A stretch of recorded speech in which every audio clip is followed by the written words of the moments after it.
All right, so we've been working on converting between fractions and decimals yesterday. Past couple of days, we've been converting between fractions and decimals. Going from a fraction to a decimal using division, or a decimal to a fraction using say it, write it, simplify it. Today, we're going to work on converting between decimals and percents. So we're looking at the right half of our chart. When you're converting from a decimal to a percent, you're multiplying by 100, but since we don't have a calculator, the easy way to do that is to move the decimal point. You move it 2 places and you move it towards the right. You move it towards the right because your percent sign is always to the right of the number, so it's an easy way to remember it. If you're going from a percent to a decimal, you move the decimal point the other direction, 2 places to the left, because that is the same as dividing by 100. So today you're going to start by flipping to the next page of your notebook. And you're going to put our unit number, number 6, up in the top right-hand corner. Okay, I'd also like us to title this page, since everything on this page will be going back and forth between decimals and percents. We'll title it Converting Between Decimals and Percents.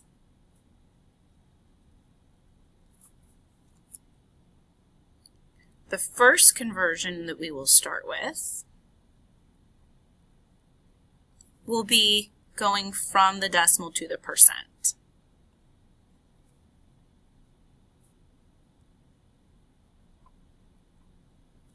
So this is the top part of our chart. So I'm going to give you some decimals and we will practice changing them into percent form.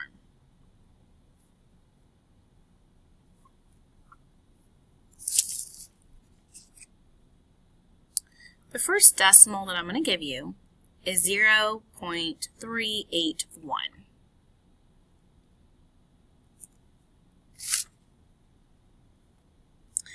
If I'm converting from a decimal to a percent, that means I move my decimal point 2 places to the right. So I have my decimal point right here. I'm going to use a different color so you can see it a little bit easier. And I'm going to move 2 places to the right. When I do that, I'm going to drop my original decimal, and I can also get rid of the 0 in front of it, because when I write this now, I get rid of that decimal, and it wouldn't make sense to have a 0 out in front of a number if there's no decimal point there. So it would be 38.1, because my new decimal point is after the 8 and before the 1. And then I would draw my percent sign at the end. So 38.1%. Again, I would not have a 0 out in front of a number without there being a decimal there. So I can drop that 0 in this case. Now, a common misconception is a lot of times students kind of come to the conclusion that, oh, when I'm changing a decimal to a percent, I basically just drop the decimal and the 0. But that's not the case. This is not 381%. You are moving your decimal point, you are getting rid of the original one and the 0 that was out in front, but you do have to keep a decimal point just 2 places to the right of where it started. You can't drop it all together and make this 381%. That would mean that it was more than a whole. In fact, it'd mean it's more than 3 wholes, almost 4 wholes. And that's not the case. It's 38.1%, which is still less than a whole because it's less than 100%. I'm going to do another example that is 0.7. So this is another instance where I have to be careful that I move my decimal point the correct number of places. You need to move your decimal point 2 places to the right. The issue I run into is that I don't have 2 places or 2 numbers right now to move it around. Now, I can tack on a 0 to the end of my decimal here without changing its value. 0.7 is the same as 0.70. So I'm going to have to attach a 0 to the end so that I have 2 places to move my decimal point. And then this would become, now I can get rid of my original decimal and the 0 out in front. It would become 70%.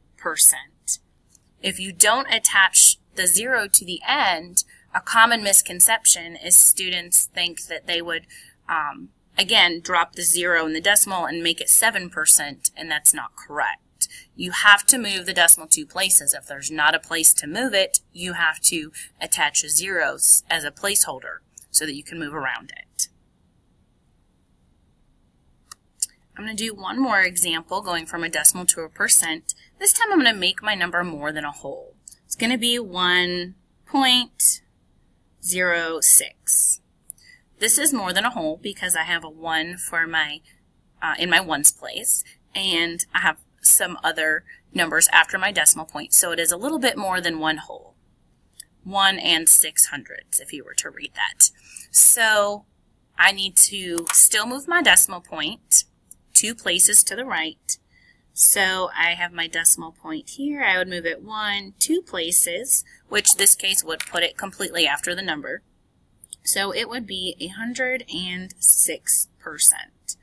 Now, this may look shocking because it's more than 100%, but this could be, that just means it's more than a whole. Okay, so maybe there was some extra credit on a test, or maybe it's not related to a classwork grade or a test grade. Maybe it's just taking a picture of something that is more than a whole is shaded in. You have a whole circle shaded in and part of another circle. So it is okay to have a percentage more than 100, and you know you'll have a percentage more than 100 if you have a whole number in front of the decimal point. All right, next I'm going to slide this down a little bit, and we're going to convert going back the other direction. So my next conversion here, I will convert now going from a percent to a decimal.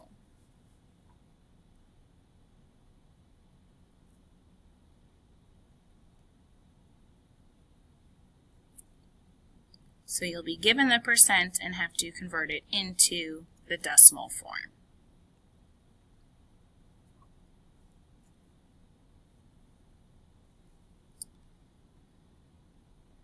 All right, so I'm going to start with 7%. Now this is like a couple of the ones that I did up top. To start out with, I need to make sure I know where my decimal point is. If I don't see a decimal point, then it is always after the number. So I don't see a decimal point here, so it's going to come after the 7. So right now you can kind of draw in a little decimal point there after the 7 and before the percent sign. I need to move my decimal point 2 places to the left. Now I run into this issue again where I don't have enough places to move it. So I'm going to move it 1, 2 places, and since I'm putting it into decimal form, I will need to insert a 0 here as a placeholder and then put that decimal point at the end. So I would write it 0.07. And at this point, I'm dropping the percent sign because it's no longer in percent form. And if you would like, you can put a 0 out in front of the decimal point. It's not required, but you can. A lot of students like to do that because it does help you notice a decimal point a little bit better if there's a 0 in front of it. Okay, for our next example, I'm going to give you 0.3%. Now, questions like this do confuse students a lot of times because you not only have the percent sign at the end, but you also have a decimal in the problem or in the number itself. This is in percent form because there is a percent sign. So even though there's a decimal point, this is currently in percent form. So I can't just drop the percent sign and have it 0.3%. That's not correct. I still have to move my decimal point 2 places to the left. And again, I don't have 2 places to move it, so I would have to put a 0 as a placeholder just like the last one. And this would be 0.0 0.03 in decimal form. I drop the percent sign, and again, you are welcome to put a 0 out in front of the decimal if you like.